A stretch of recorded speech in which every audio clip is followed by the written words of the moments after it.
Okay, thank you everybody for being here. We'd like to welcome our speaker Stefano today from the University of Padua. He earned his PhD in ancient history in 2011, and he's been a research fellow and taught history of Greek religion at many distinguished institutions. His main research fields include political and diplomatic interactions in Hellenistic cities and kingdoms, the interaction between politics and religion and power legitimation, and contacts between different cultures and traditions in the Hellenistic and Imperial Mediterranean world. I was saying to him before we started that I especially admire something in his writings. He can deal with all the material available, no matter the breadth in argument. For example, when he studies Ptolemaic society and its traditional priestly elites and different groups of incoming Greeks, he incorporates everything: Greek inscriptions, hieroglyphic records, Greek and Demotic papyri, literary texts, monuments. And also, unlike a lot of people, he makes it clear when he's on solid ground and when he's reaching for a new theory. He's exciting in his ability and willingness to advance new ideas. So we're thrilled to introduce him today. His lecture today is entitled, When and How Did Antiochos II Receive His Epithet Theos? Stefano. Well, thank you very, very much, Ben, and thank you also, Altay, for having me here. I'm very pleased to share these ideas on Antiochos II with you. I will start my PowerPoint presentation. I think you can see it, right? Okay, I assume you can see it.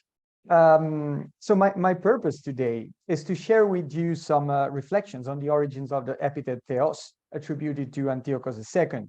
And as you know, Appian in his Syriaca book connects it with the gratitude of citizens of Miletos expressed to this king for his help in freeing their city from the tyrant Timarchos, who had ruled for a short period since 259 BC. My presentation is part of a broader research on the language of epithets in the Hellenistic period, which have been carried out in the last 2 years, and which is about to be published in a monograph entitled The Power of Naming, Studies in the Epicletic Language of Hellenistic Honors. The volume is scheduled for early 2023 as part of the Kernos Supplement series in Liège. With this editorial choice, I wish to establish a link of continuity with number 36 of the supplement theory series, which was entitled The Materiality of Hellenistic Ruler Cults, which was edited by me with the collaboration of Luca Lorenzon, who is there in 2020. As the two books are meant to disseminate the results on my ongoing research on Hellenistic ruler cults. On the other hand, the power of naming shifts the focus from the material aspects of ritual to the language of honors. So I'm particularly happy to share with you my reprisal of the dossier on the Epithet Theos of Antiochos II, and to interact with your ideas, commentaries, and criticism, since I'm still ready to change part of the draft before publication, in case. So my discussion today intersects two general themes related to the study of Hellenistic oral epithets. The first concerns the reliability of literary sources from the Roman period, in this case, Appian. In this respect, my arguments will resonate with Altay's critical reassessment of the origins of Antiochos I epithet Soter, as reported by Appian. During my talk, I will therefore deal with the following methodological questions. First, on what conditions are we allowed to dismiss a scholarly communist opinion inherited from ancient literary sources in favor of new arguments, which we think can be more convincingly extrapolated from other less explicit evidence? And second, is it possible to find a third way between assuming that Appian or another ancient author was entirely right or wrong? The second topic touched on in my presentation concerns the religious meanings of the epithet Theos. As we shall see, at least for the period that interests us here, that is the early Hellenistic period to the end of the 3rd century, there is a crucial disproportion between cases where the epithet Theos is used for living or deceased sovereigns. During the 3rd century, The only rulers actively displaying the epithet Theoi in the lifetime are the Ptolemaic royal couples associated with the cult of Alexander in Alexandria. The first experimentation with this solution belongs to Ptolemy II and Arsinoe II, the Theoia Delphoi. This practice later became a tradition when their successors took the habit of adding their own cult to the ritual tasks of the eponymous priest of Alexandria. We must wait for the late 3rd century before we see individual Ptolemaic rulers displaying the singular epithet Theos or Thea in their lifetime, while the first non-Ptolemaic case conveyed by the coins of Antiochos IV dates to the 2nd fourth of the following century. In contrast, posthumous usages of Theos, Thea, Theoi are well attested in the 3rd century. Again, the Ptolemaic kingdom takes a leading role in this tradition, with attestations of this epithet for Ptolemy I alone or with Berenike I, and for Arsinoe II as Thea Philadelphos under the reign of Ptolemy II. The evidence of this use comes prominently from Egypt, but also, albeit less frequently, from Ptolemaic Asia Minor. As we shall see, it was probably in the contended region of Asia Minor that this practice spread beyond the Ptolemaic area of influence to become a Seleucid practice as well. So the first epigraphic case of a deceased Seleucid ruler being granted the epithet Theos occurs, to my knowledge, in the Treaty of Sympoliteia between Smyrna and Magnesia at Sipylum, dated to the early reign of Seleucus II. Here, the personal names of the king's father, Antiochus II, and of his grandparents, Antiochus I and Stratonici, are accompanied by the term Theos Thea, referring to their death in apotheosis. Interestingly, the formula hotheos kai soter, used for Antiochus I in this text, is identical to the one used in the Milesian decree honoring Ptolemy I, around 20 years before. The temporary reunification of Ionia under Seleucid power between the Second and the Third Syrian Wars might have favored the circulation of local formulae from the honors bestowed upon the Ptolemies to the new ones granted to the Seleucids, thus contributing to the constitution of regional koine of honorific practices and vocabulary. According to literary evidence, the first use of Theos in the Seleucid dynasty occurred at Ephesus at the beginning of the 250s. In 259-8 BCE, the revolt of the Ptolemaic regent Ptolemy the Son in Ephesus favored the establishment of the personal power of the Aetolian Timarchos in Miletos. His regime, however, was short-lived. The tyrant, as the ancient sources describe him, was quickly expelled by the Milesians with the support of Antiochus II, who ultimately managed to bring the city under Seleucid control. According to a passage from Appian on the origin of the various epithets of the Seleucid kings, Antiochus II received the epiclesis Theos from the Milesians precisely because of his role in the liberation of the city from Timarchos.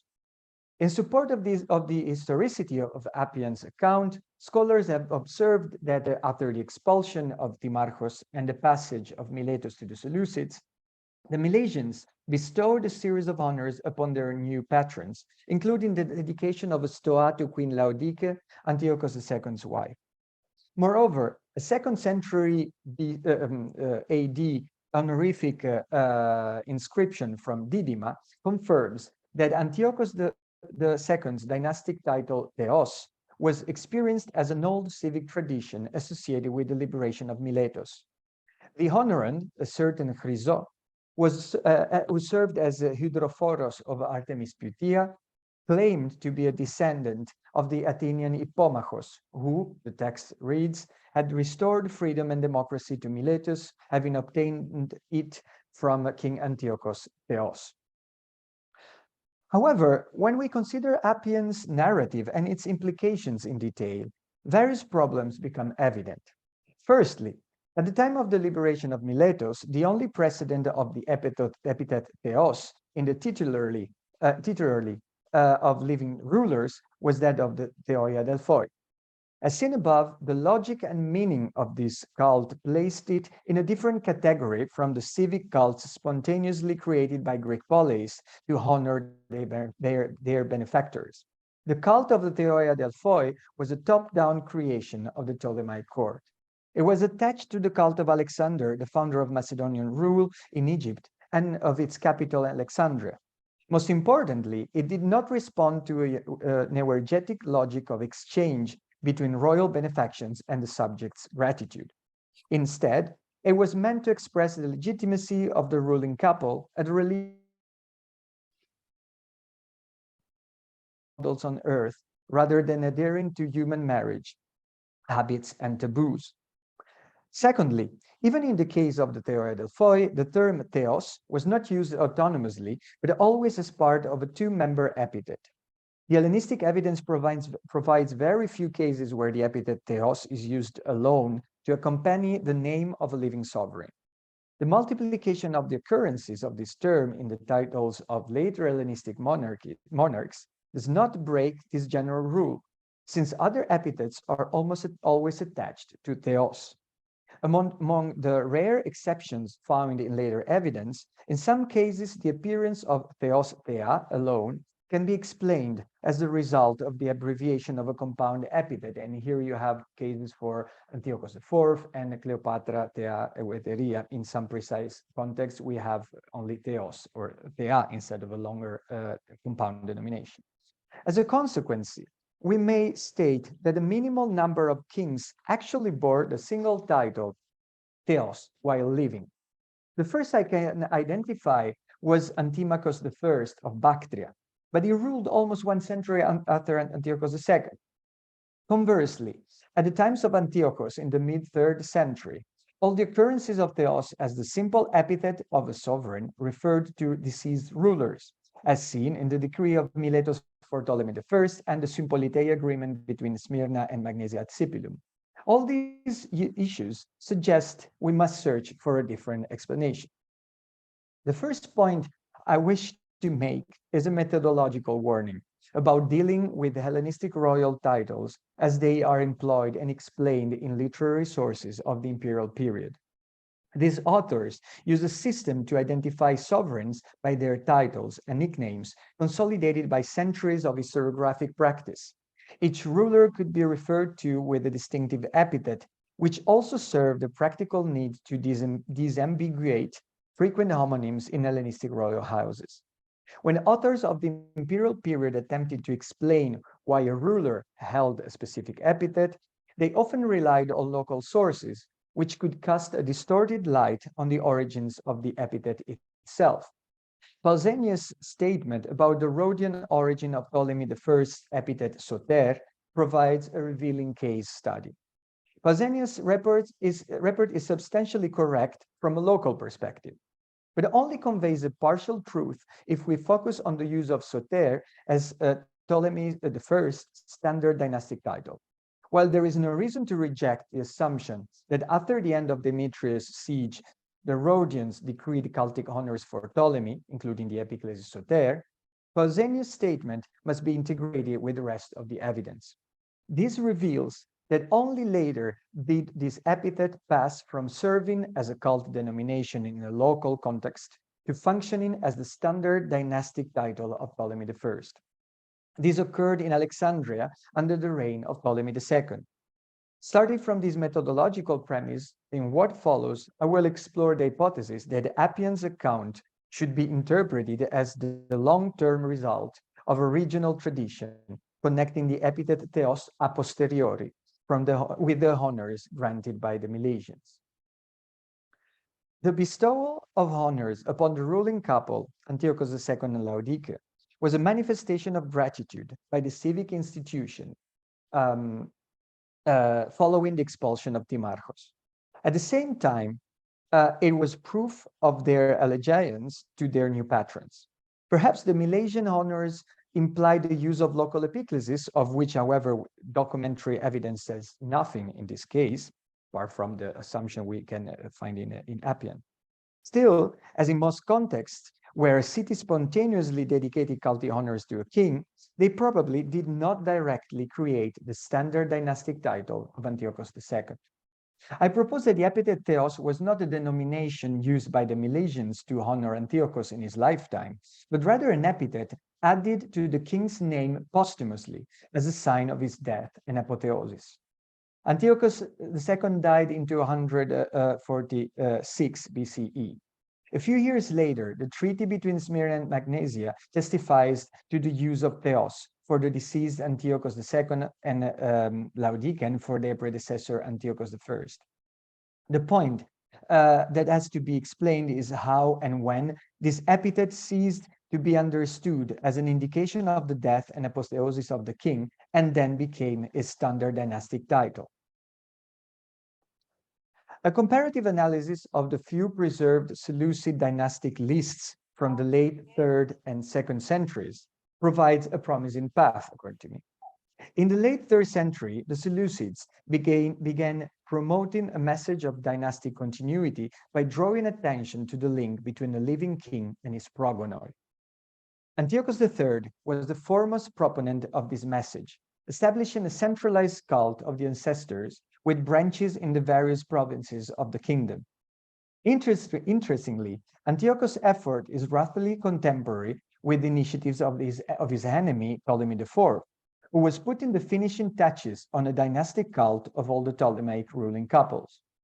In 216-15, Ptolemy expanded the ritual competencies of the eponymous priest of Alexandria, which concerned the cults of Alexander, the Theoi Adelphoi, and the Theoi Euergetai, by adding himself and his wife Arsinoe III as the Theoi Philopatores.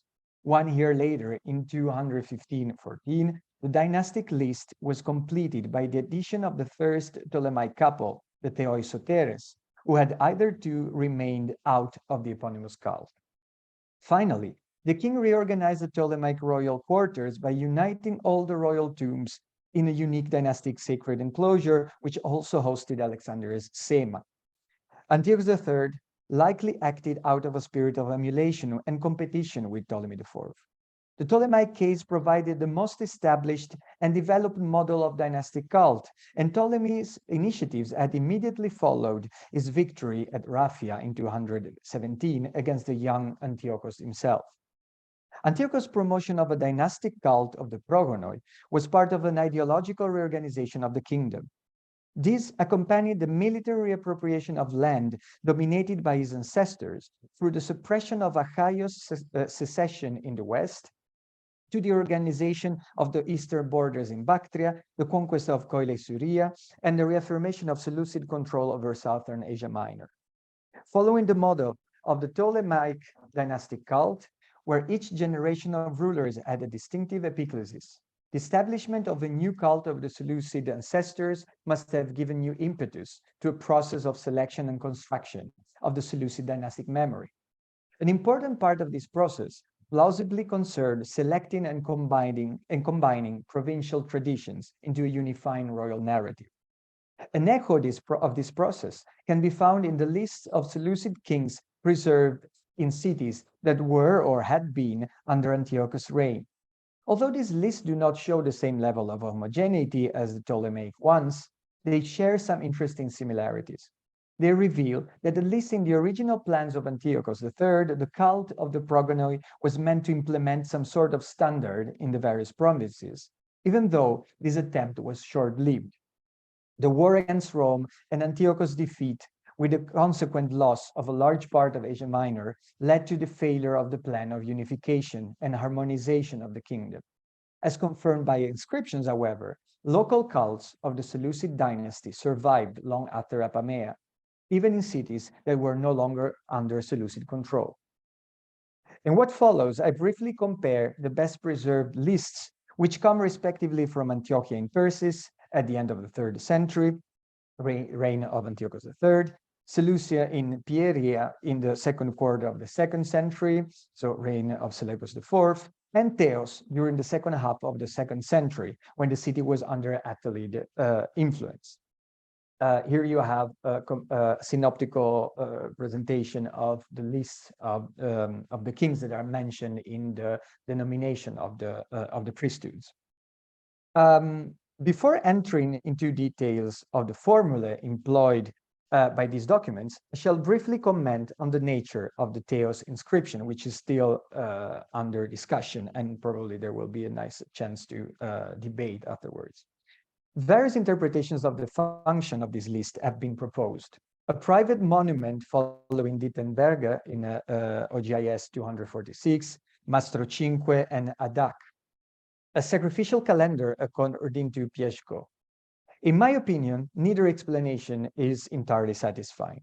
The hypothesis of a sacrificial calendar must be rejected, I think, due to the absence of any offerings to be made to the listed kings. Against the explanation as a private dedication, I argue that these texts are much shorter and less elaborate than our inscription. Moreover, it is improbable, I think, that the author of a private dedication would mix members of different dynasties, because as you see in the last part, there are traces of a cult of some Ptolemies. In our document, lines 14-15 mention a Ptolemaic king, probably Ptolemy III, who took the city under his control at the beginning of the Laodicean War. Conversely, royal benefactions benefactors from different periods and dynasties could receive cults and priests in the same city, as exemplified by a priestly list from late 3rd, early 2nd century Rhodes, where we have different priesthoods of gods, and then of Alexander, Ptolemy the First, Ptolemy the Second, and then Ptolemy and Veronique. Sorry again. Ptolemy the First and Ptolemy the Third and Veronique. This leaves a priestly list, according to me, as the most plausible hypothesis. Accordingly, the fragmentary line 13, which follows the sequence of Seleucid kings, might have contained, and I come back to this, where you have this alle, might have contained the name of a priest in charge of their cult. However, the priest's name cannot be reconstructed on the base of the characters preserved, alle, which were inscribed around the center of the line and are the only one still legible at the time of the transcription by Hirschfeld. Let us now move to the comparison between the three lists from Antiochia, Seleucia, and Theos. Each list shows specific onomastic patterns with internal consistency and can be compared with those displayed in the other texts. In the list from Antiochia, the kings are mentioned in two different ways, with their specific epithet, Seleukos Nicator, Antiochos III, Antiochos Theos, Seleukos Kallinikos, or with the royal title Basileus, Seleukos III, Antiochos III, and his son. There is an apparent explanation for this distinction, as the kings holding an epithet belong to the previous generations of the Seleucid dynasties, and can therefore be classified as progonoi. Conversely, the deceased Seleukos III is the brother of the living king Antiochos III, so they both belong to the new generation, and the latter's son Antiochos is still alive. He would die in 193 and serves as co-regent. The list from Seleucia shows a comparable system. Here, the list of ancestors is separated from the living king, since two independent priests are involved with the royal cult. All the royal ancestors hold their own standard title, with the sole exclusion of Antiochos, son and co-regent of Antiochos III, who never became a single ruler and is simply referred to by name. The exceptional feature of this list is that the two first kings, Seleukos I and Antiochos I, are granted an unparalleled compound denomination that associates them with prominent deities for the Syrian Tetrapolis and the entire kingdom. Conversely, the other rulers bear a one-word epithet. Antiochos II Theos, Seleukos II Kallinikos, Seleukos III Soter, and Antiochos III Megas. As in the earlier list from Antiochia, the name of the living king Seleukos IV is accompanied by the royal title Basileus. Finally, the pattern used in the list from Theos differs most from the others. All the kings of the 3rd and early 2nd centuries bear the denomination Theos, implying their death and apotheosis, with the sole exception of Antiochos I Soter and Antiochos III Megas. This difference is likely related to the fact that these two kings had received particularly developed cultic honors in Theos or its surroundings. The prestige of Antiochos III in Theos is made apparent by two famous decrees passed around 203 BC, where the king is praised, among the other great benefactions, for making the city and its territory sacred and inviolable, and for liberating it from the heavy fiscal burden imposed by Attalos. The account of cultic honors granted to Antiochos and Laodicea in Theos is one of the lengthiest and most detailed from the Hellenistic period. The rituals addressed to the couple encompassed all aspects of the civic life, the inauguration of annual magistracies, rituals accomplished by athletic winners and ephebs entering their adult life, women ritually preparing for their marriage, the New Year's celebration by Theos demographic subsections, Summoriae. The civic events also saw the participation of the Technitai of Dionysus from Asia Minor, who used Theos as their main seat. The case of Antiochos I is more complex. To fully appreciate the treatment granted to this king in the Theos list, we shall discuss in detail another document, OGIS 222, which sheds light on the role played by Theos in the honors for Antiochos I in the late 260s. Theos, and more generally northern Ionia, were the heart of Seleucid holdings in the western coast of Anatolia at the time of Antiochos I, when several cities of central and southern Ionia were under Ptolemaic control. More precisely, it appears that the territory of Theos hosted the Alexandria festival organized by the Ionian Koinon, together with the new celebrations that the League established to honor Antiochos I. A copy of the Ionian decree found in Clazomenae reveals that these honors included the consecration of a temenos in a city chosen by the king, the erection of an altar, the celebration of the king's birthday in this place, and the sacrifice to the royal family.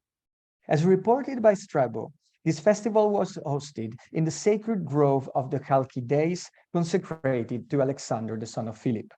This location, which must be identified as a Sumoria, a demographic unit of Theos, was situated only a few kilometers northwest of the city on the road to Clazomenae. Various scholars have rejected the validity of Strabo's statement for the period that concerns us, arguing that the location of the Alexandria festival changed every year and was only set near Theos at a later date. However, this conclusion is based on an erroneous interpretation of our evidence, which makes its reassessment necessary. The text of the decree points to two phases of deliberation by the League's council. During the first meeting, the League decided to establish a temenos and festival for Antiochos and to finance the king's birthday by allocating to each city the same budget as that for the Alexandria festival, lines 2 to 6 in red.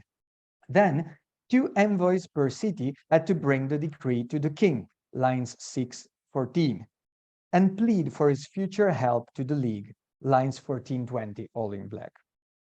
During the meeting with the king, the ambassadors would ask Antiochos to choose where the Ionians should erect the temenos and celebrate the festival, lines 20-24 in blue.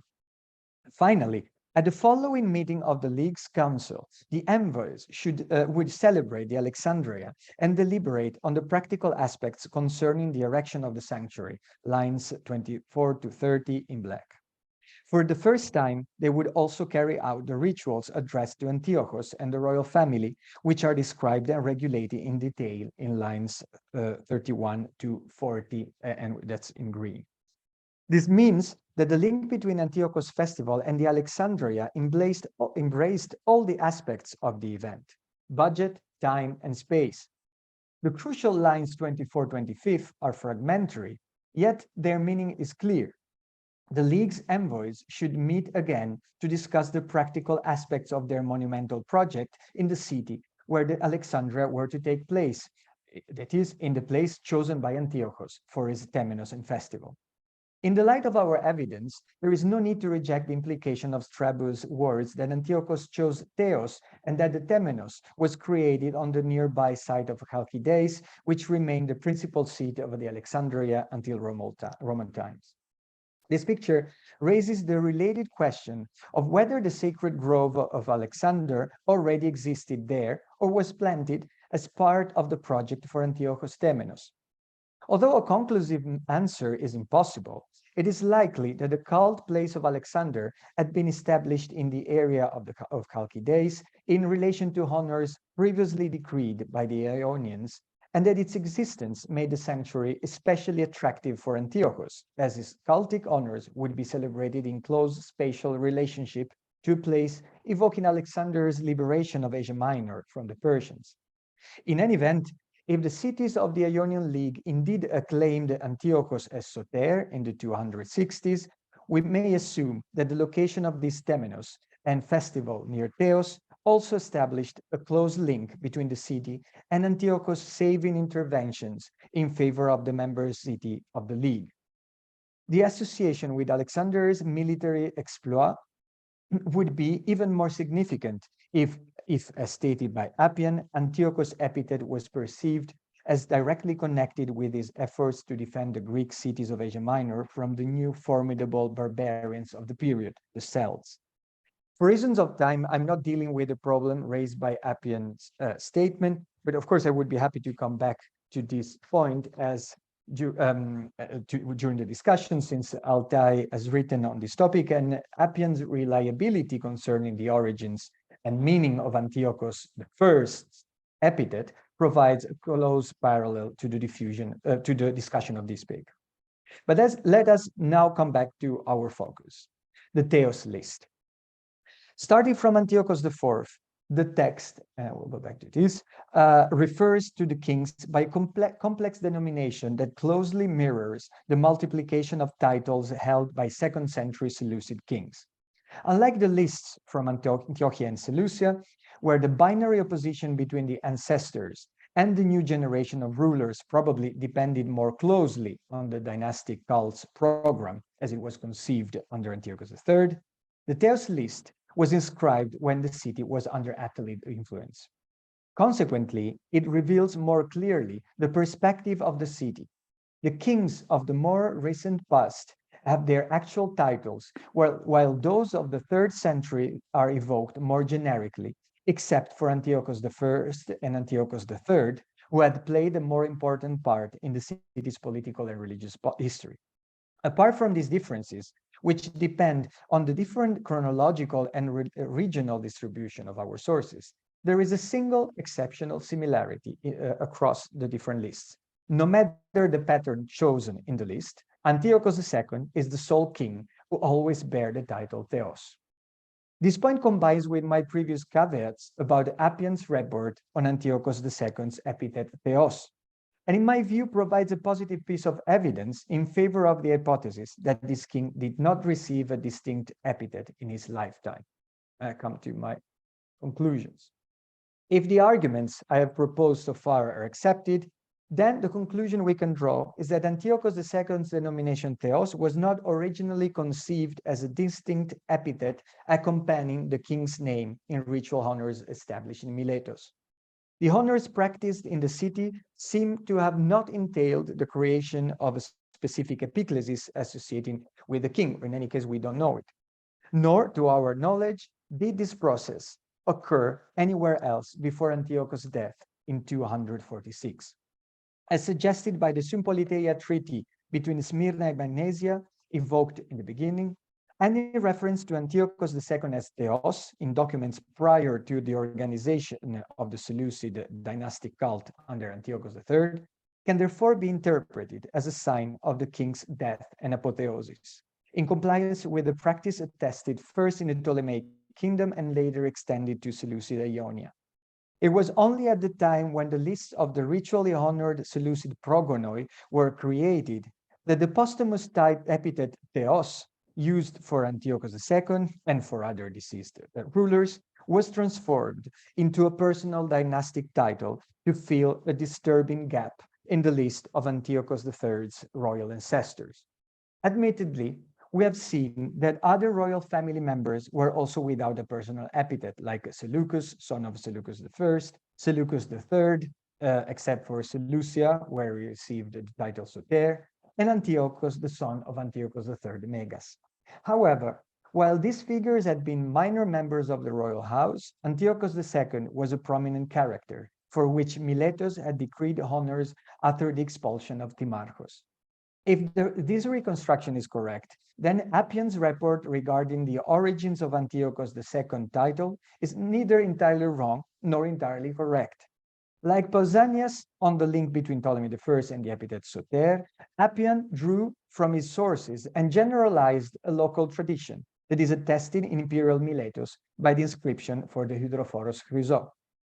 This tradition must have been rooted in the events of mid-3rd century BC. Miletos, mid-3rd century Miletos, but the passage from the local to the dynastic tradition may have only occurred at the end of the century under Antiochos III.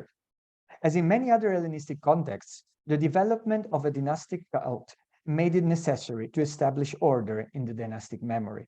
For this purpose, local traditions were selected to fill possible gaps in the denominations and stories of the progenitor. Thank you very much for your patience and attention.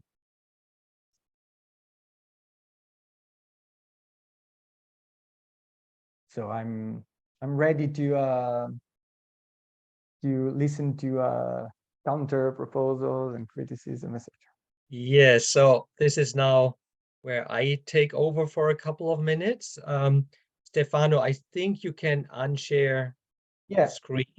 Sure. So let me also take the opportunity to welcome all the participants and especially you, Stefano, and thank you very much for your splendid and very clearly presented argument with the very important thesis that we should question the presentation of Appian, or the presentation or the reconstruction of the development of the Seleukid royal cult as presented in Appian.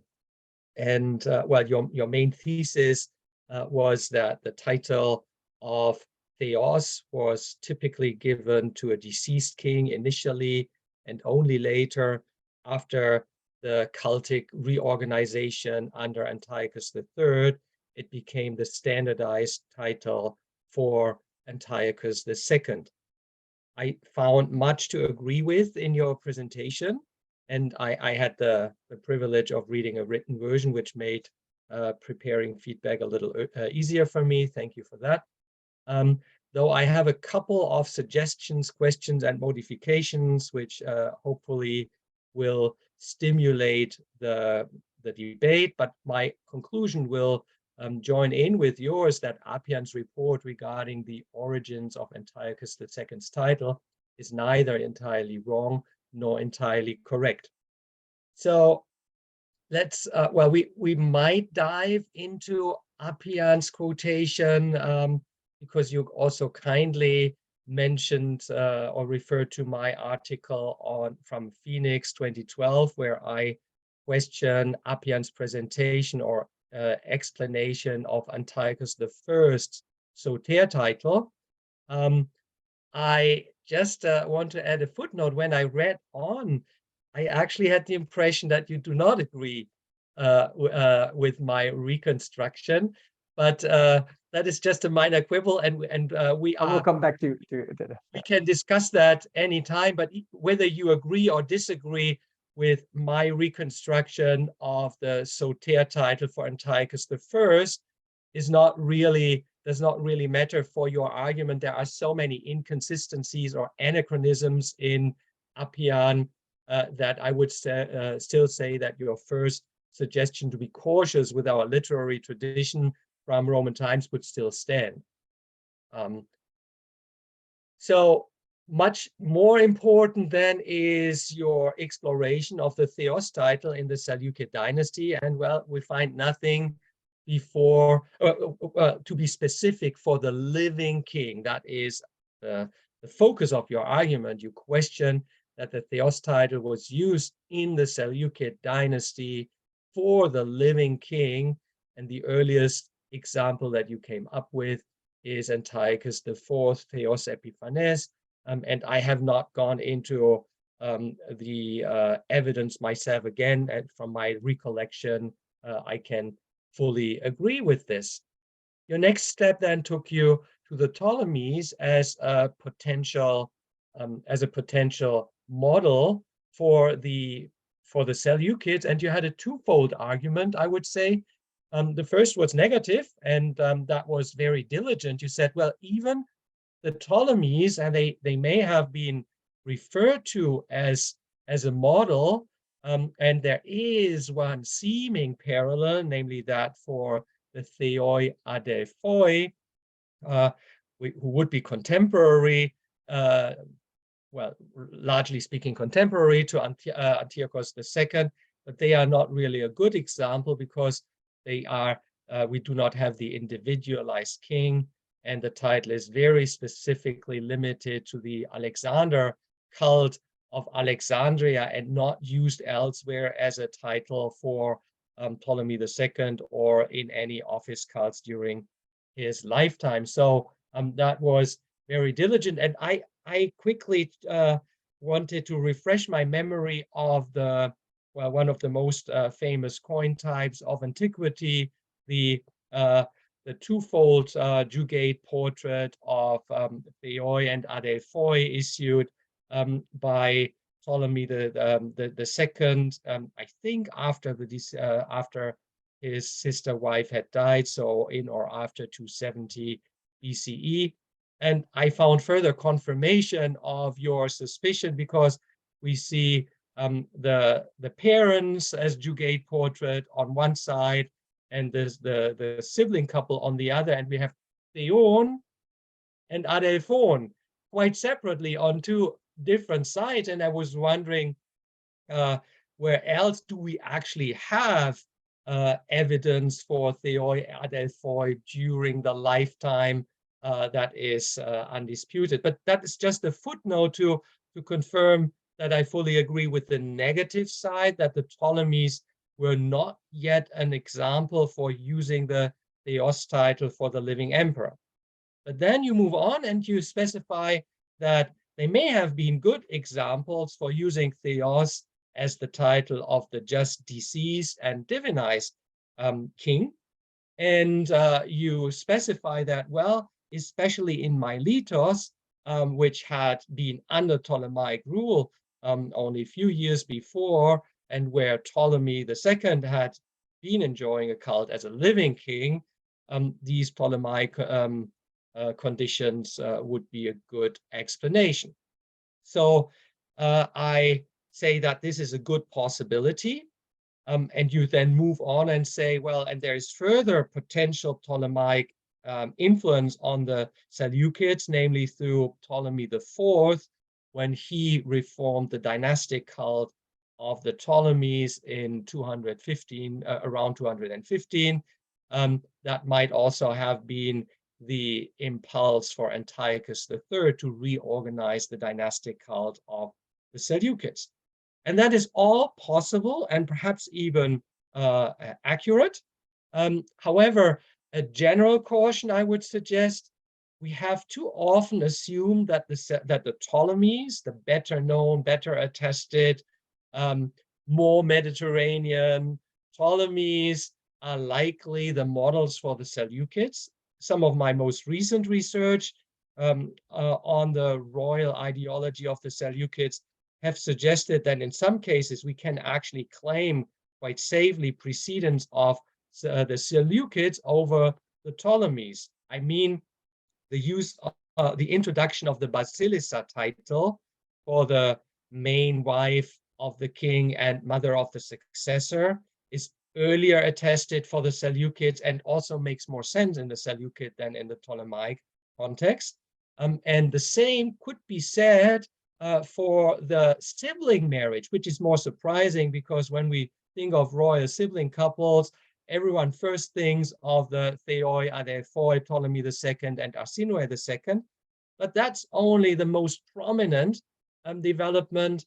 And there's at least a trace for Seleucus already having presented Apama as his sister. Robin Hemmerling, in his PhD published in 2019 on the Seleukid queens, has indicated that a reference in Livy might actually, no, not in Livy, I've forgotten, I could retrieve the literary tradition, but I found it very convincing at the time. So that's a general caution. And I just want to say that it's always possible that these royal courts influence each other, but we should be just open-minded. And I think your presentation was very open-minded and very cautious. But I have more to say when we approach the epigraphic evidence, more specific points to make. And I start with the Sympoliteia decree of Smyrna, August 229, which you have dated, or you followed the traditional date of 242, 241, where the Smyrnaeans mention the cult that they have for the father and the grandmother of the then ruling king Seleucus II. And that's the first epigraphic attestation of Antiochos Theos, clearly for Antiochus II. And yeah, that's a very firm observation so far we can make. And your argument then is quite plausible that, hey, this does not have to be a specific cult title. This is just the deceased king. And it's a very generic attribute or a qualifier theos rather than a cult epithet. And this is possible. But my question would be, what conclusion should we draw from the article? I think you have not accounted for the article because it says Antiochos II, if I remember. And that is a little unusual. So I'm wondering what you make out of it. And strikingly, in the Crusoe inscription, a century later, once again, we have the article to Theo. And how unusual that is, we see when we later look or compare the many epithets that you listed so neatly in your table. So we immediately see that the article is not usual. And I was just wondering, and that might confirm your view, perhaps is that meant to specify, well, it is the Antiochus who is just a theos compared with or contrasted with Antiochos who is the soter. And I'm just wondering whether one can expand the argument and solidify your suggestion that theos here is not yet a cultic epithet. And yet, the same situation causes another problem with me. If we accept your argument with or without my additional observation, then it would be around 242, that is around 4 years after the death of Antiochus, that his son Seleucus II would not yet have formally divinized his father, and this formal divinization would have come with a title whatsoever. And we know that Antiochus I, quite soon after his father's death, founded the cult of the Nicator, the Nicatoreum. And as Kyle Erickson has recently explained quite convincingly, the famous coinage of Antiochus Soteros should clearly be attributed in the first place to Antiochus II as, going along with the divinization of his father. Why would Seleucus II have deviated from this tradition? A question that you have not asked yourself, well, at least not in the presentation. Probably you have asked yourself that question. If you think it's a worthy question, then I might have a potential answer for that. We know that the accession of Seleucus II was extremely turbulent, immediately nearly after nearly contemporarily with his succession. The Third Syrian War broke out, and it was turmoil throughout the kingdom. Whether you want to accept or not my my revised chronology of the War of Brothers does not really play a big role here, because we do know that that Seleucus II was in real trouble and immediately lost even hold of the Seleucids, and the Seleucids would have been the most plausible place for such a sanctuary for his father. And so one might wonder what has happened here. I keep one final point until the end. When I draw my conclusion, I have some suggestion to fill the gap here. And well, then I'm brief concerning the three lists of epithets that you've presented. I think you did a great job with the Antiochia in Persis inscription and Seleucia in Pieria inscription. That was all consistent with your argument, and although there are always some open questions, but all fits very well within your argument. Now, the Theos inscription is very problematic, and I have to apologize. You know that I've been working together with Mustafa Adak on this inscription, and we did most of our work in summer 2000 when he was at the proof stage for his Theos article. And alas, it's my fault that we have procrastinated, and it was up to me to do some further research. So that's why there are still many loose ends to that research. But and I don't want to I don't want to say too much about the research we've been doing and how it aligns or does not align with what you have doing, but rather concentrate on a few corrections that I think are obvious that should be done. Would you perhaps share your screen again? Yes. And show us the Mustafa's reconstruction. Yes. Side the notes of Hirschfeld, which is the basis of his reconstruction. There it is. Yes, there it is. And I have to modify my screen so that I have full view of it. Here we go. So there is a lot of confusion at the very beginning of this inscription. And what I suggest is, or what Mustafa has found out, is that the duplication of Antiochos in the second and then third line was an error of the typesetters who had misunderstood the notes of Hirschfeld. So we do not have the intrusion of Antiochus III after Seleucus the first, and then going back into a chronological order. That was the first major correction that Mustafa used, and which you have also adopted here.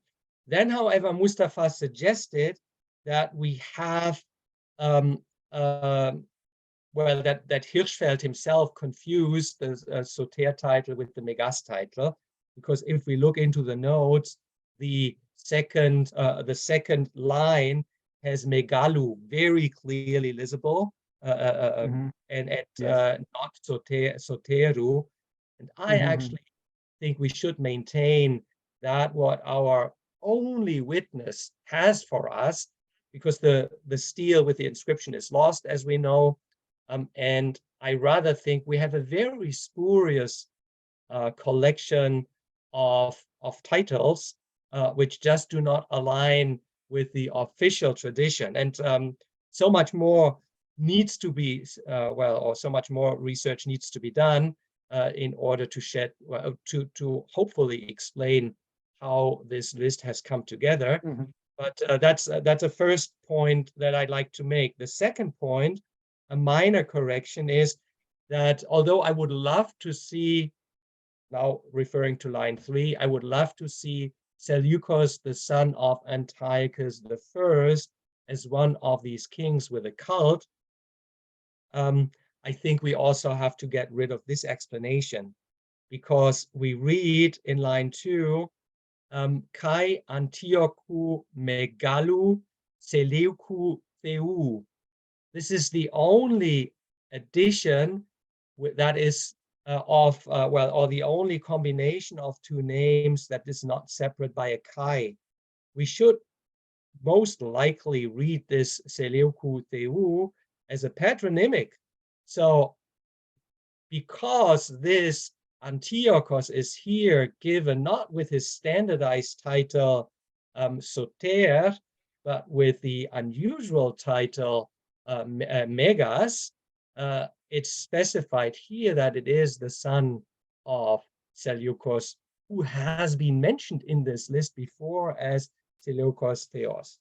So that's as much as I share from my general revision of this inscription. And when we then move on, we see a lot of uncertainty, but I would still say everything is compatible with your view that Theos is either a very generic term for a posthumously divinized god, or a much later addition following the standardized dynastic cult. And I withhold all other possible comments not to become too lengthy. What would be the conclusions of mine and your observation combined? That would lead to one further nuance of the model you have presented. So Antiochos I divinized his father Seleucus with the epithet Nicator after his death. Antiochos II divinized his father Antiochos Soter posthumously, probably not too long after his death. Should we not assume that Seleucus II wanted to do the same? And now for his father Antiochos Antiochos II. And now my suggestion, perhaps he did not have the chance to establish a cult, and the cult would then have gone along with a specific epithet. But immediately he did refer to his father as Antiochos Theos, as all the other cities or embassies would have done. And after a while, when he had the chance, and he would have had the chance because he ruled on for over 20 years, he would have just gone by the title that had become usual at the time.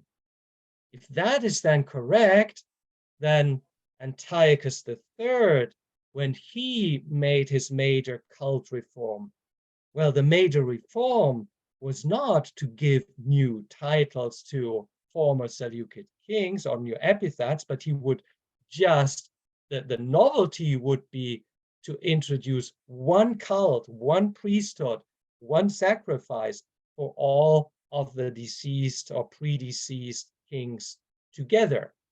So that would be the first major innovation. The second innovation would be the inclusion of himself. The third innovation, the inclusion of his wife. And well, a fourth point, though not in chronological order, would be the spread of this model throughout the satrapies. So 4 innovations, but these innovations would not include defining or redefining cult titles for his predeceased ancestors. But what is a likely explanation, that he recontextualized these, the use or the introduction of these titles, so that indeed the explanation that Appian later gives us for Antiochos Soter or for Antiochos Theos, that these might have been formalized at the court of Antiochos III in the context of these reforms. Thank you very much. I'm curious to listen to your response to my points. Well, thank you very much, Altay. I'm very grateful, especially for the final remarks, starting from Theos, from the Theos text and your conclusions. I think they really. I mean, I will consider myself in debt to you for the improvements that you have been bringing to my interpretation, because I think this is really important. Apart from the corrections concerning Theos, which I totally accept, but I think also the nuance that you brought to my also let's say the chronology, the possible chronology of the reinterpretation, let's say, of Theos as a dynastic title. I think this is really useful and interesting, but I will start from the beginning. And as I announced, I'm very happy to talk about also to discuss Antiochos III, and actually I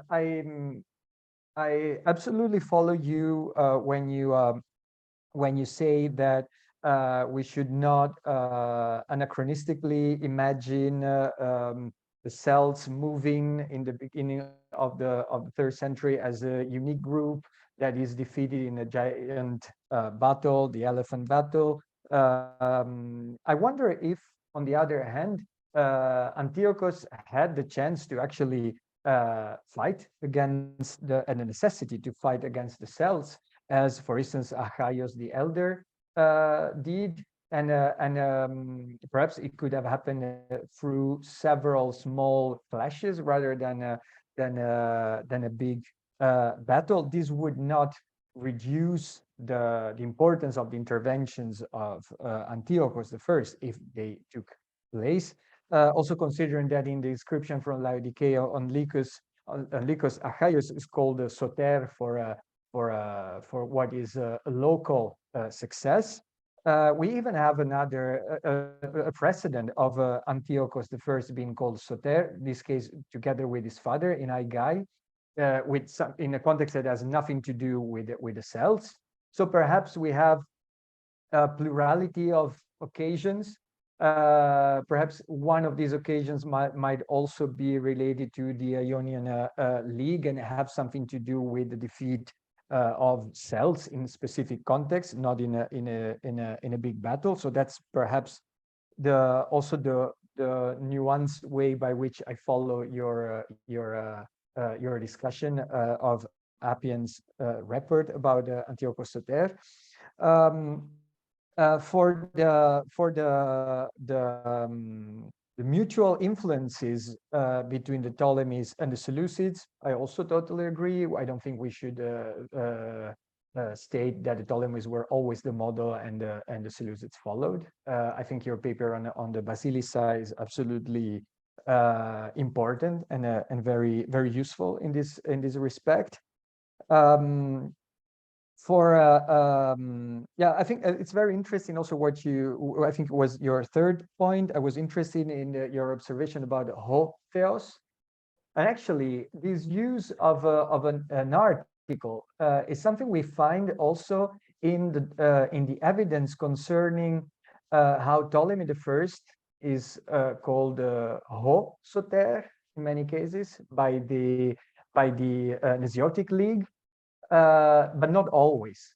In fact, already Hans Auben had noticed this, and I also went through the evidence. It's clear in these documents from the Nesiotic League or city members of the Nesiotic League that soter between the late 80s and the 60s is not yet a standard title. It appears in different positions. Sometimes it appears before the personal name, sometimes afterwards, sometimes with an article, sometimes without. So we sort of trace a process of standardization, and I think that as you also mentioned, the fact that this ho theos appears in the treaty of Sympoliteia and not in the lists also shows that what we have in the Sympholetea Treaty is not a standard use of a dynastic title.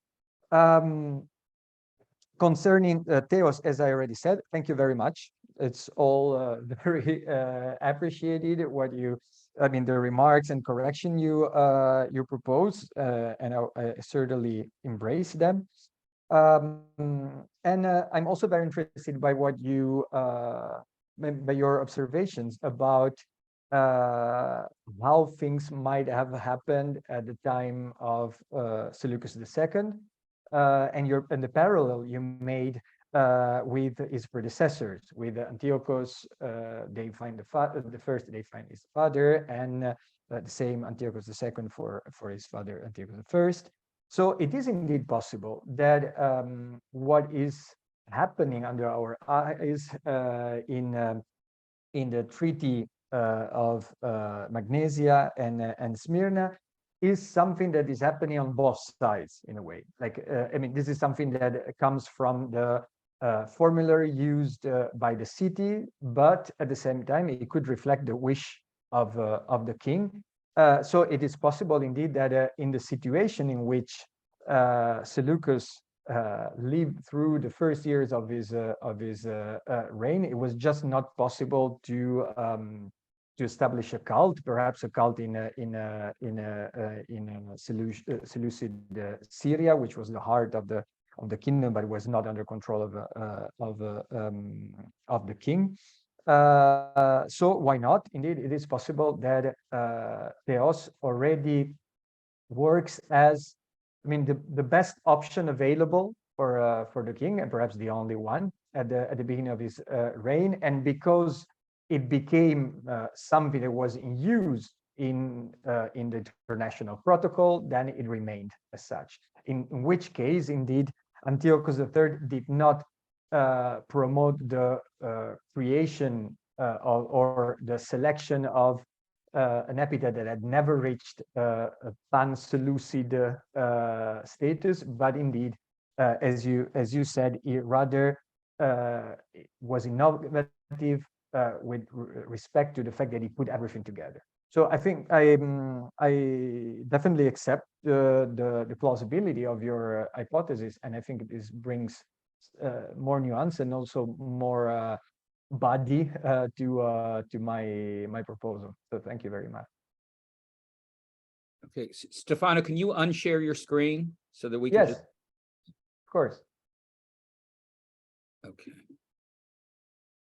Okay, so we open it up to questions or comments.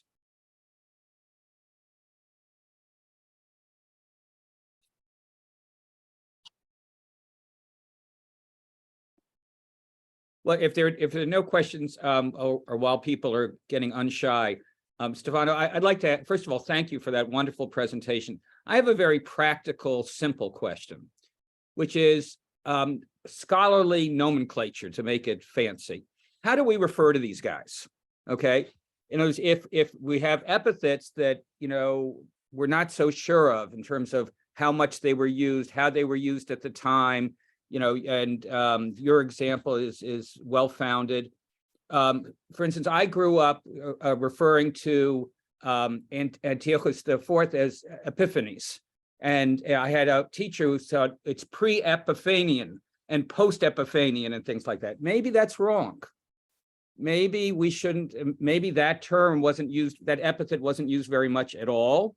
Maybe just a little bit after he invaded Egypt. But my general question is, how should we refer to these guys if these epithets are open to question? Yeah, well, that's a very practical question to which it is difficult to answer, because I think this is if I may take a Ptolemaic term of comparison, we always refer to Ptolemy II as Philadelphus, but actually Philadelphus was never used for Ptolemy II until the end of the 3rd century with the cult, at least in terms of documentary evidence. Now, with the first time we have Ptolemy II as Philadelphus, it's in the cult in Ptolemais Hermio in Upper Egypt, but we also know that Philadelphos became popular because it was used by historians, because they had to get ahead of the big problem that all kings are named the same. So I would, of course, accept Ptolemy Philadelphos in a general way. If I'm discussing the royal titulary, I would really pay attention not to use it, for instance.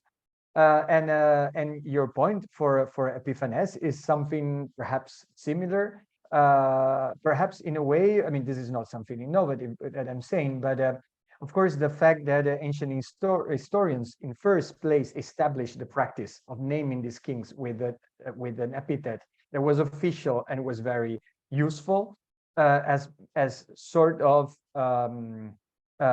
erased the historical complexity of the use, the beginnings of the use of these epithets, some contradictions, some local or diachronic changes. So in practical terms, I would still name Antiochos IV Epiphanes to my students, but perhaps I would draw their attention to the fact that there are some questions that we should have in mind when we discuss the titles in really as our focus. Okay, thank you. Yeah, very welcome. If I can add to this, fully in agreement with what you say, it's important that we are all living in a historiographical tradition. We continue that.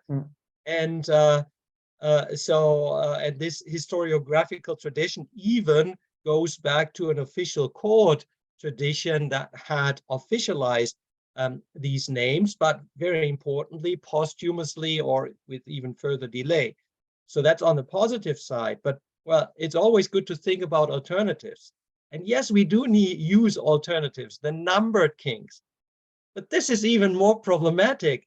Yes. All the numberings with Antiochoi or Ptolemaioi are so problematic when we look into, well, missing numbers or numbers that we should actually give out twice. And what do we do with the co-ruling kings that predeceased and then don't get a number? So I think it's actually much better to call them by their official epithet than numbering them. But we may do the two things when we write or when we teach, which makes it most accessible to our audience. And some can learn better by numbers, others by meaningful names. Okay, thank you. Are there other questions or comments?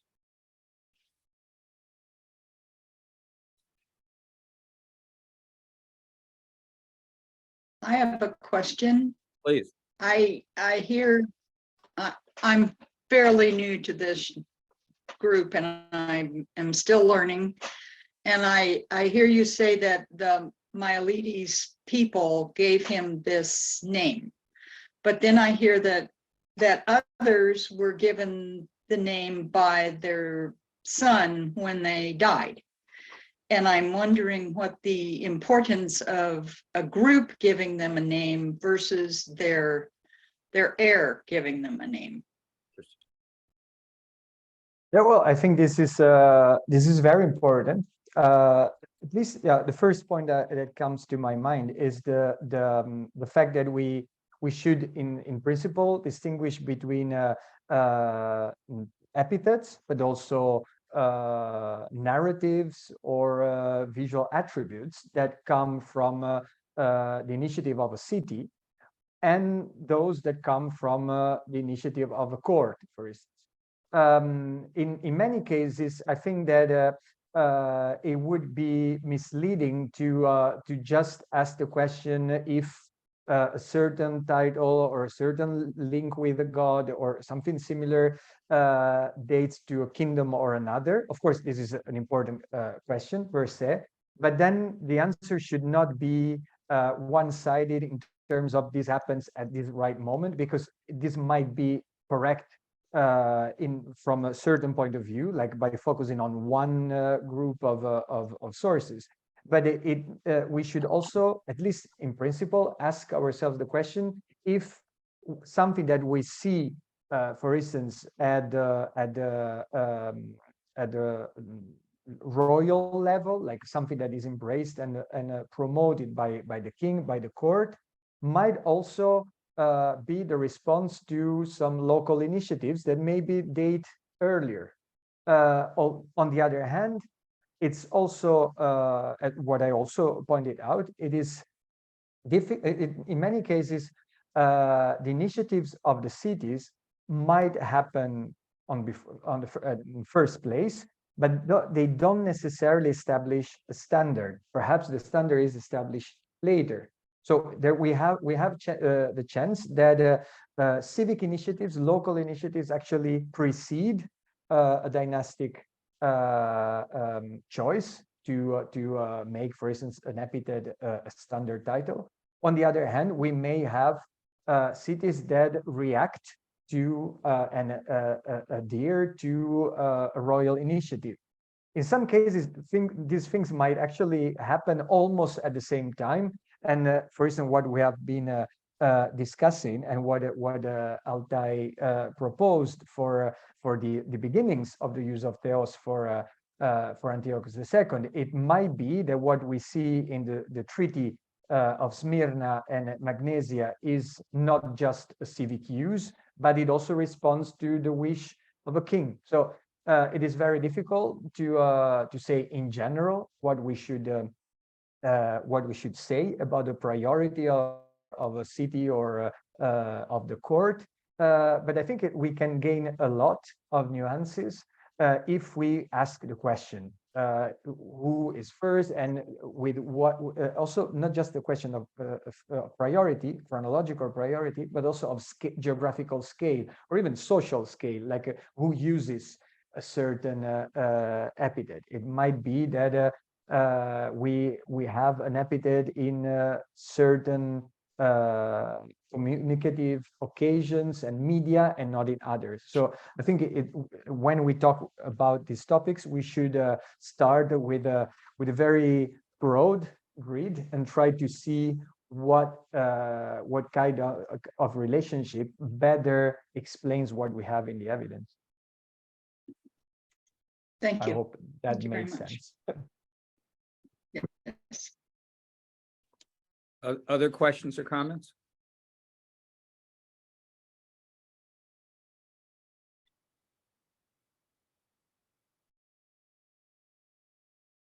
Well, if no one has, I would have another couple of remarks just to make use of this great opportunity to that we can talk about these things. But I can withhold or stop any time if anyone else wants to ask a question or make a comment. So going back to the Soter title of Antiochos I, a more obvious context of the Soter title is actually the defeat of Lysimachos. No matter how much liberation that was and how much of a tyrant he really was, as he is represented posthumously in the pro-Seleukid and anti-Lysimachos tradition, that doesn't actually matter. But since the Soter title is given to Seleucus and Antiochus still in 281 in Aigai, we would have a first possible connection and a possible context. Though, of course, it was not yet a dynastic title. It was a local choice. But I would say this local choice, or the locals were quite aware of another aspect that the court really cherished, namely the growing intensity of the connection with Apollo. So we gradually see the importance of Apollo growing as the main dynastic divinity, gradually replacing Zeus, but well, and culminating then only posthumously after Seleucus I's death with the new coin, a main coin issue showing Apollo at the tripod, I think first attested in 277-76. And that would probably also be the time by which the sonship of Seleucus from Apollo would have been canonized at the court of Antiochus, I suggest here, following Kyle Erickson and others again. So we see that development, and then we see the close connection between Apollo, a soter god. Okay, you might say Zeus also had the epithet soter amongst others. But then we see it reappear later in the inscription of Seleucia in Pieria, even though the inscription is late, dating from under Seleucus IV, it still seems to represent an early official version of the cult. So I would then say the evidence combined looks pretty much as indicative of the wish of the court of representing Antiochus as being very close to Apollo soter. And one might extend that idea to the Galatian victory, whether it was big or small, doesn't really matter. But surprisingly, not the least hint of this can be found in the document that you have quoted, namely the decree of the Ionian Koinon from Klazomenai. And here again, I would say, well, the only cult title of the living king here is Basileus still, which is the most typical still at the time. No reference to the Galatians, no reference to soteria, so no response to anything that might have been close to official.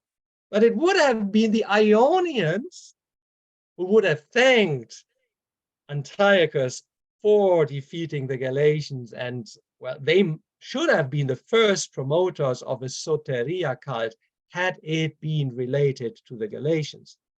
So that is perhaps an even slightly more developed argument than that which I presented in 2012, but which shows, and I think we are in agreement, that the diversity, the fluidity of all these divine cult themes, and yeah, that here Antiochus III provides probably the context of recontextualizing the theme of soter, shifting it away from the theme that was prevalent in the days of Antiochus I, namely the soter, Apollo soter ideology, and relating it to a great military victory, which then brings him in line with the military victory, well, might say victoriousness of the first Seleukid king, starting with the great conquest of Babylon, and then one victory after the other would follow.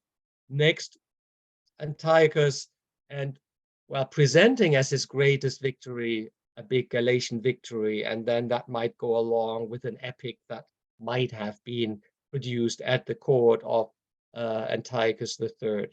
Next, Antiochus II soter. Why not? Well, pointing to his first major victory, really a turning point in the Second Syrian War.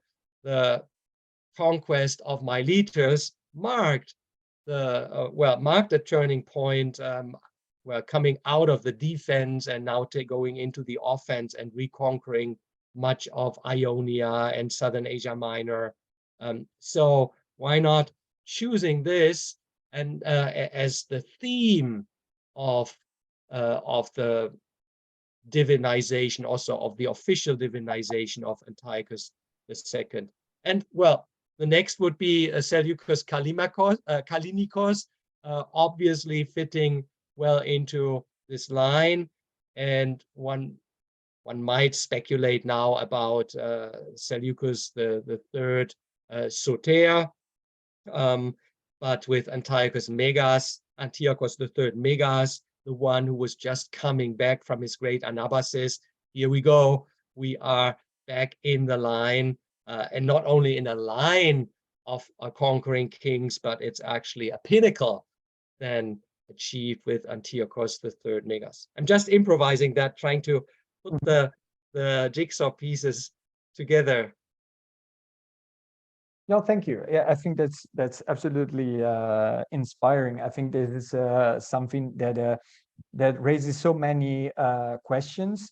I think this is, I mean, I agree with you about Aigai. What is interesting is that we have definitely a minor city, but the people there, they manage to identify some topics that are relevant, and they are not relevant only for themselves, but they are relevant for the king.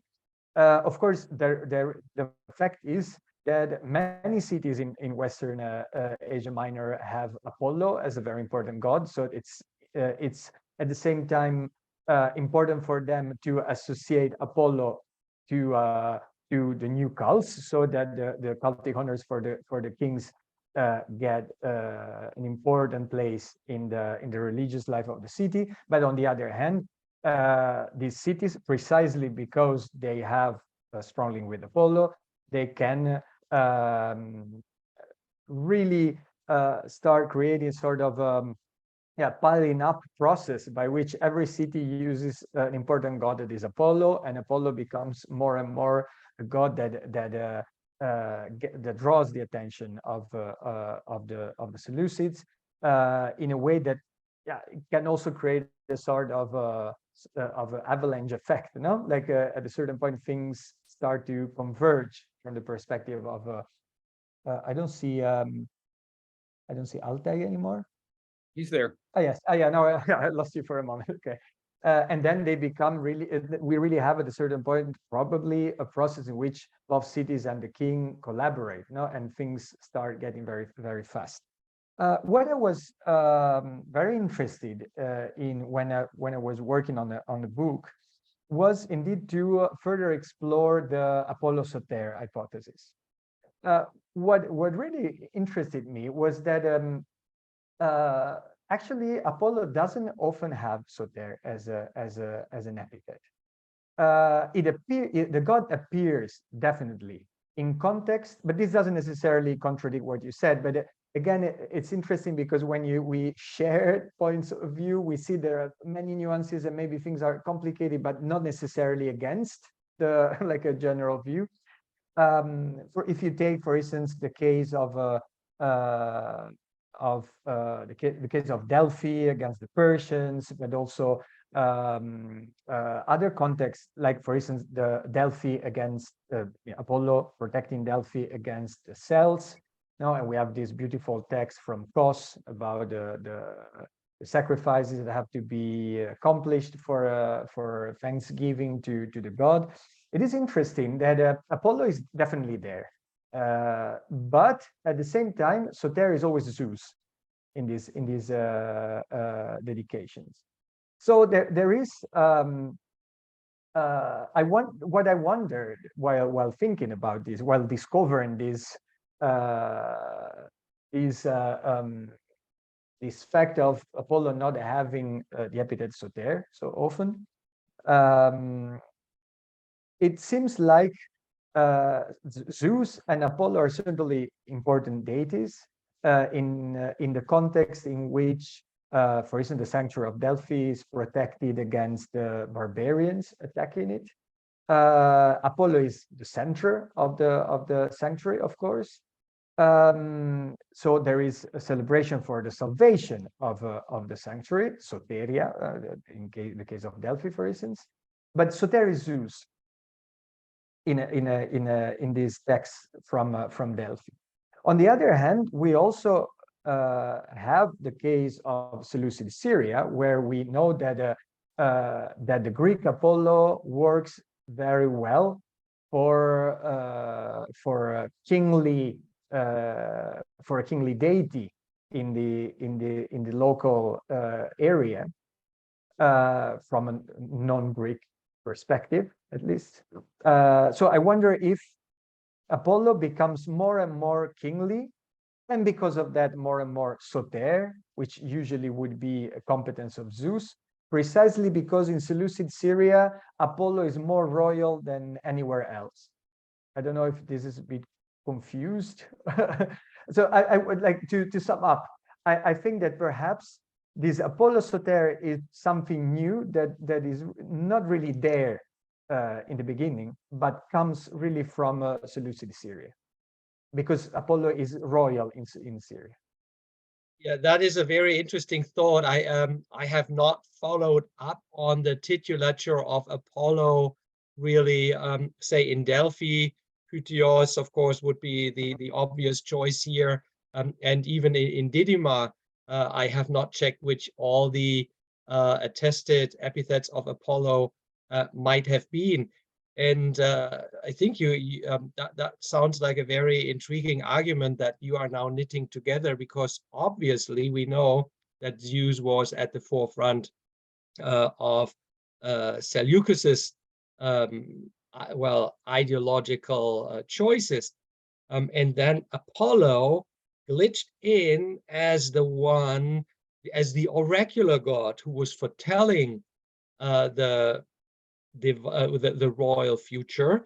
So there might be a great logic behind what you have been reconstructing, that this is a later development. Though we must not forget that I'm sure that there are older references to Apollo Soter in healing contexts. Apollo also as the father of Asclepios. I have not checked it, but I would be very confident to find some references, though not necessarily in any of these royal dynastic contexts. So this is an intriguing field to follow up on. I see that Marion has a question or comment. Oh, no, I just wanted to follow up with the discussion, about Seleukos and Antiochos and Apollo and Zeus. And well, I mean, the Seleukid, the Syrian capital of Seleukos was Seleucia Imperia. And of course, the main deity was Zeus Casios. And even in the inscription of Seleukos IV, we still have the importance of the Zeus, of the priesthood with Zeus and Keraunos. And I forgot the exact phrasing, but it's very clear that the main god was always Zeus in Seleucia. And even the autonomous coins of the 2nd century, they still have they have a chair and they have a thunderbolt. So they're even after the city, had lived for some time, still the main god was Zeus. And Seleucia, of course, was the Seleukos capital, but Antiochos I made Antioch, his capital. And the main deity there, the main sanctuary, was Apollo in Daphne.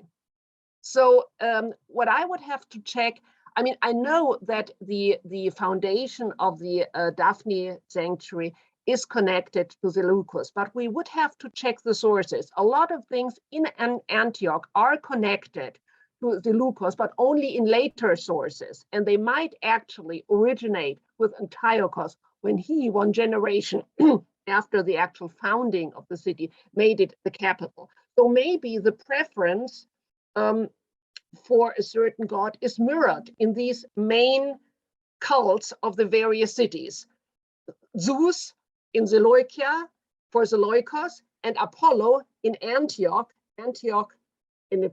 at Daphne by Antiochos. Maybe this would be a thought, that might throw some light on this discussion. I don't know, I'm just thinking. You mean that in that theological differentiation, those cities, which could have been seen as rivals or something, they're asserting an identity through... Well, I don't mean rivals, but they followed each other. Seleukos had chosen Seleucia as his capital. That's where he wanted to be buried.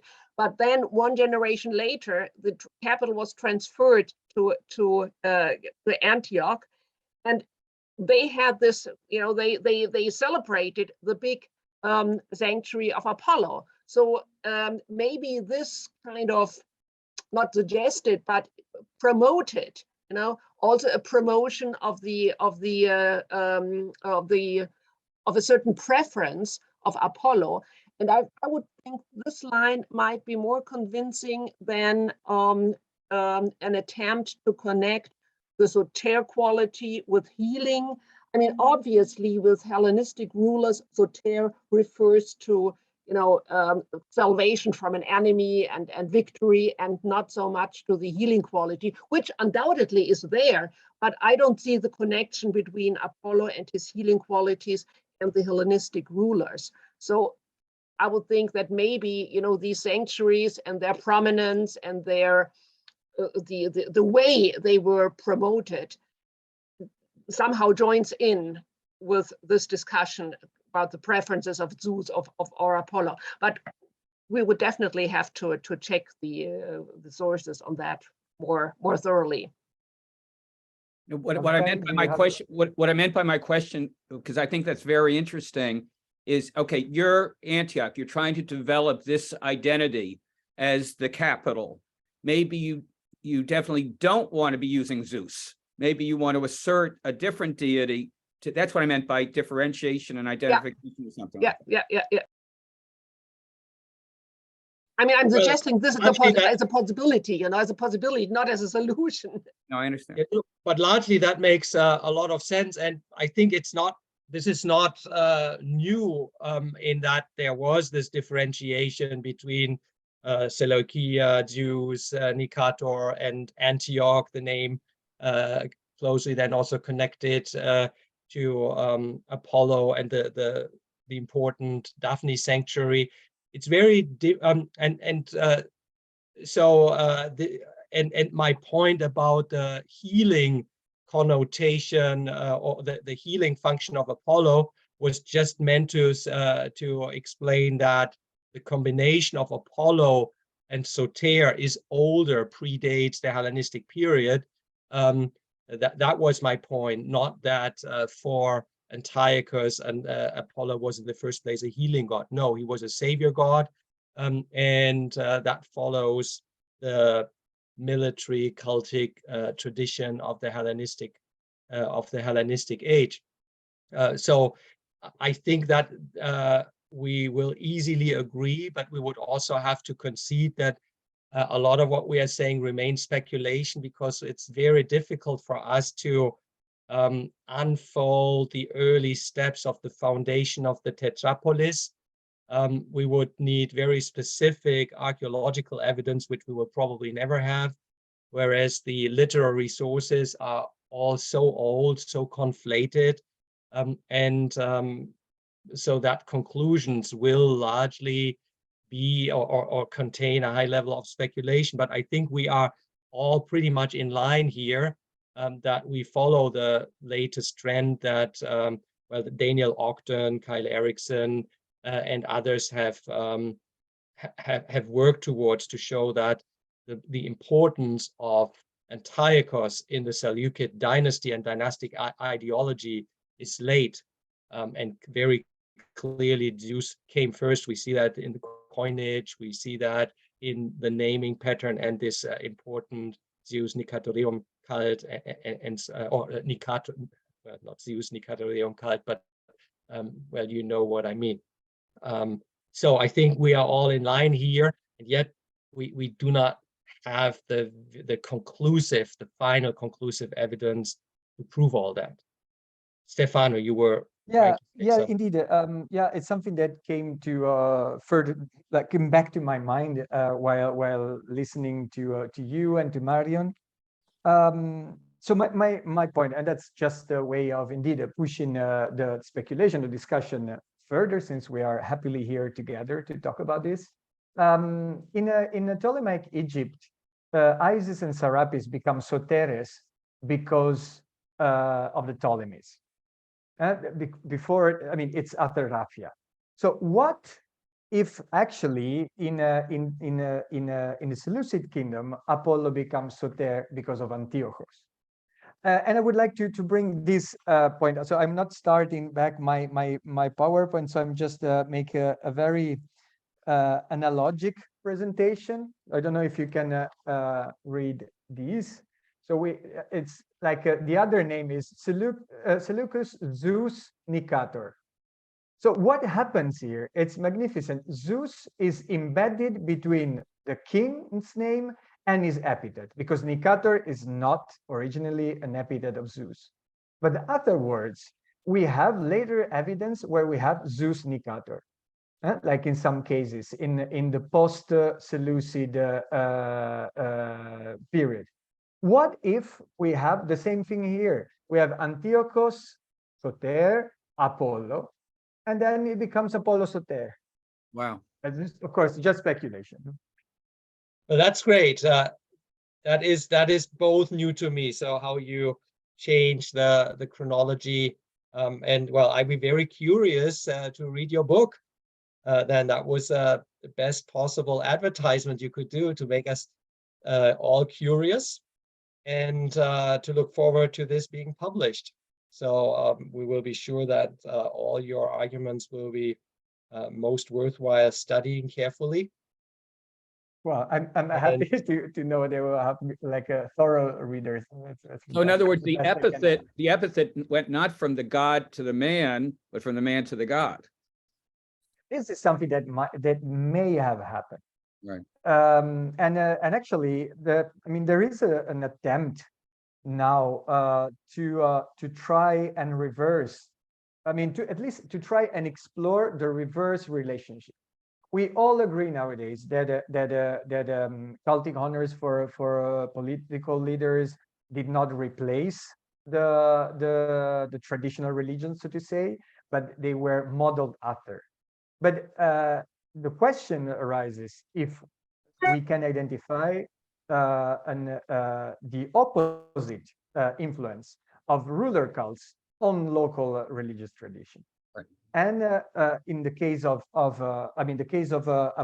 Serapis and Isis Soteres is a good example, because they first appear as Soteres in dedication made by court elite, Ptolemaic court elite, for Uper, the royal couple, Ptolemy IV and Arsinoe III, after Raphia.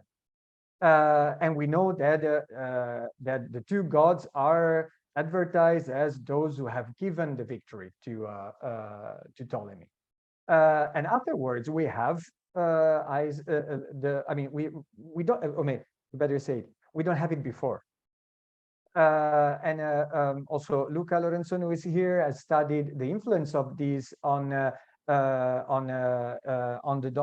Greek dedications in Phoenicia in the period just after the Seleucid conquest, where we out of a sudden we have a dedication in the sanctuary of Eshmun to a Seleucid triad with Antiochos III and wife and child, and they appear as Theoi Soteres, which is absolutely unprecedented for the Seleucid. So we might have chains of influence that actually move from royal ideology back onto Greek onto religion.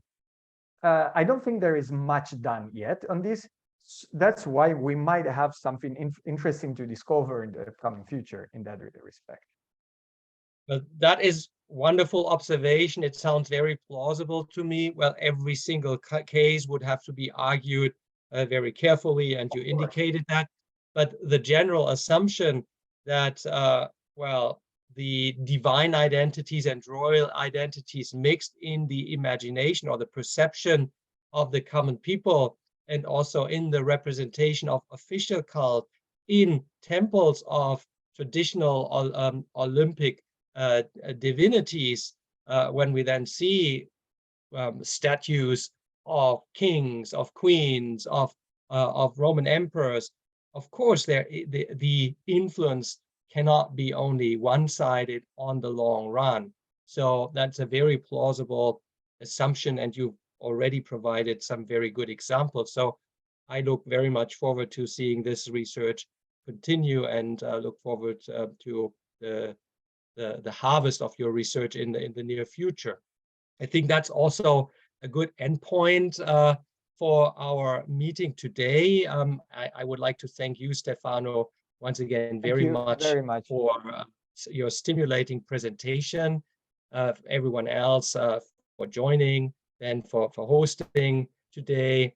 And I'd like to indicate that we'll have a continuation of our series in December with Michael Taylor presenting on the Battle of Magnesia. As always, you find the full details, also an abstract on our website. I can further announce that we've already lined up 6 further events from January to June next year. We are looking forward to continuing this forum of exchange together with you, with everyone who wants to join. And I now wish you a good evening in Italy and a good afternoon in North America. Thank you very much again. Thank you very, very much. And thank you, Altay, for all your remarks. They were really, really useful. So thank you. Very happy. And goodbye to everybody. Hopefully see you soon.